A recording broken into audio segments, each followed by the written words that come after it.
তো বস, আজকের এই ভিডিওতে আমরা আপকামিং দুটো কাজের একটা টিজার নিয়ে কথা বলবো, একটা গান নিয়ে কথা বলবো। তো চলো আজকের ভিডিও শুরু করা যাক। তো হাঁটি হাঁটি পায়ের টিজারটা এসছে, টিজারটা নিয়ে আমার কথা বলা হয়নি, অনেকেই কমেন্ট করেছিলেন, আমি টিজারটা দেখলাম। তো এই টিজারটা আমার ঠিকঠাক ওকে ওকে লেগেছে। এবং টিজারটা দেখলে ম্যাক্সিমাম লোকের যেটা মনে হবে সেটা হচ্ছে এটা পিকুর বাংলা ভার্সন। এবার এটা মনে হওয়ার কারণ হচ্ছে যেহেতু বাবা মেয়ের গল্প, শুধুমাত্র বাবা মেয়ের গল্প বলে নয়, এখানে বাবা এবং মেয়ের যে আচরণটা এবং শেষে যেরকমভাবে টিজারটা যে জায়গাতে পৌঁছে যায়, যে কারণে ওই বিষয়টা মনে হয়।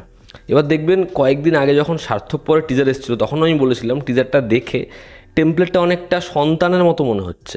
ঠিক আছে, ওই বাবা ছেলের যেমন ঝামেলা হয়েছিল, এখানে ভাই বোনের ঝামেলা, কোর্টে কেস উঠছে, তো ও সম্পর্কে ফাটল, ঠিক ওরকমই। কিন্তু যখন ট্রেলারটা এলো স্বার্থপরের, সেটা এতটাই ভালো হলো, কোয়েলের পারফরমেন্স, রঞ্জিত মল্লিকের, কৌশিক সেনের, অনির্বাণ চক্রবর্তীর, যে আমরা কিন্তু ভুলেই গেলাম যে সেটার মধ্যে কী সিমিলারিটিস আছে বা নেই।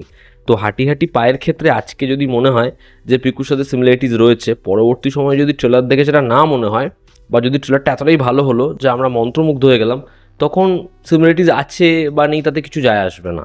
এবার এই টিজারটায় যেরকম গল্পটা বলছে সেটা পিকুর মতোই, যে বাবা এবং মেয়ের সম্পর্ক, যেখানে বাবাকে নিয়ে মেয়ের অনেক অনেক অবজেকশন রয়েছে, কিন্তু তা সত্ত্বেও মেয়ে নিজের ডিউটি থেকে কোনোভাবে পিছপা হয় না।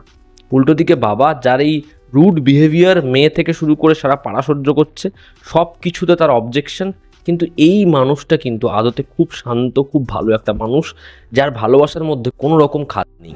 তো এই দুটো মানুষ যারা ব্যস্তানুপাতিক সম্পর্কে ভুগছে, এদের সম্পর্ক কি সরলরেখায় আসবে, এই গল্পই বলছে হচ্ছে এই ছবিটা। তো দেখার ছবিটা কেমন হয়, এরকম ধরনের ছবি যখন আসে, মানে আমরা দেখি বাংলাতে ড্রামা বেসড ফিল্মগুলো ভালো বিজনেস করে, এবার এই ছবিটাও ভালো ব্যবসা করতে পারে। তবে বিষয়টা কি, এরকম ধরনের ছবির ক্ষেত্রে দুজন যে পারফর্মার হবে না, দুজন পারফর্মারকে টেরিফিক হতে হয়। এখানে চিরঞ্জিত বাবু, সে খুব ভালো পারফর্মার, এতে কোনো সন্দেহ নেই, কিন্তু রুক্মিণী, সে ধরুন একটা কাজে ভালো পারফরমেন্স দিল বা ডিসেন্ট কাজ করলো, পরের কাজে এমন পারফরমেন্স দেয়, যেমন তার বিনোদিনী, সেখানে মানে ওই ছবিটা পুরো পারফরমেন্সের ওপরই দাঁড়িয়ে রয়েছে, কিন্তু তার পারফরমেন্স সেখানে খুবই খারাপ ছিল আর কি। এবার দেখার এই ছবিতে পারফরমেন্স তার কেমন হয়। আপাতত দেখতে তাকে ঠিকঠাক লাগছে, ছবির যেরকম মেকিং, যেরকম স্কোর, সেটাও ডিসেন্ট। দেখার ছবিটা হয় কেমন। তবে আপাতত টিজারটা দেখে আমি খুব বেশি যে ভালো লেগেছে এটাও বলতে পারছি না, আবার যে খারাপ লেগেছে এমনটাও নয়, ওটা একটা মিক্সড রিয়াকশানে রয়েছে। আমি চাইবো ট্রেলারটা ভালো হোক এবং গানগুলো ভালো হোক, ছবিটা ওয়ার্ক করুক, দেখার ছবিটা কেমন হয়। আমরা যদি পরবর্তী যে বিষয়টা নিয়ে আলোচনা সেটাই আসি, সেটা হচ্ছে থামার তৃতীয় গান, যে গানটা আরও একটা আইটেম সং, যেটা হচ্ছে পয়জন বেবি। এবার থামা নিয়ে আমার কয়েকটা জিনিস বলার, যেমন প্রথমেই হচ্ছে এই ছবিটাকে দেখে না, মানে মনে হচ্ছে না এটা একটা ভ্যাম্পায়ারের ছবি, মানে মনে হচ্ছে তাদের যে বাদবাকি হরর কমেডিগুলো যেরকম, ঠিক সেরকমই একটা ছবি। এবং এবার তিনখানা আইটেম সং এলো, এবং কোনো আইটেম সঙ্গে কিন্তু এমন হয়নি যেটা বারবার শুনতে ইচ্ছা করছে বা আইটেম সংটা হেভি ওয়ার্ক করেছে। একটা গান একটু বেটার মনে হয়েছে, কিন্তু পয়জন বেবি তো আমার জন্য একদমই ওয়ার্ক করেনি, আমার শুনতে সেরকম ভালোই লাগেনি। অমিতাভ ভট্টাচার্য এত ভালো একজন লিরিসিস্ট, তবুও এই গানটা সেরকমভাবে ওয়ার্ক করেনি। আর এবার যেন কোনো কিছুই থামার ব্যাটে বলে হচ্ছে না, মানে যেটা দেখে ভীষণ হাসবো বা যেটা দেখে খুব ইন্ট্রিগিং ফিল হবে, ওরকম কিছুই ফিল হচ্ছে না। যেন সবকটা জিনিসই আসছে এবং সেগুলো খুবই মোটামুটি সারফেস লেভেলে ওয়ার্ক করছে। এই পরিচালকের লাস্ট ছবি মুঞ্জার ক্ষেত্রে যেটা হয়েছিল, তারা প্রোমো তো সেরকম কিছু কীভাবে করেনি, কিন্তু যখন ছবিটা দেখতে গেছিলাম তখন অনেক কিছু আমরা পেয়েছিলাম, ছবির ইমোশনটা ওয়ার্ক করেছিল। এবার যদি এই ছবির ক্ষেত্রে সেটা করে যায় তাহলে ভালো ব্যাপার, আর না হলে কিন্তু এই ছবিটা ভোগাতে পারে। তার কারণ দুদিন আগে এই ছবির যা বুকমাই শোতে ইন্টারেস্ট, তার থেকে বেশি ইন্টারেস্ট ছিল হচ্ছে এক দিওয়ানে কি দিওয়ানিয়ত, ওই ছবিটায়। ফলে অডিয়েন্স হচ্ছে থামা নিয়ে খুব বেশি এক্সাইটেড এটা কিন্তু মনে হচ্ছে না।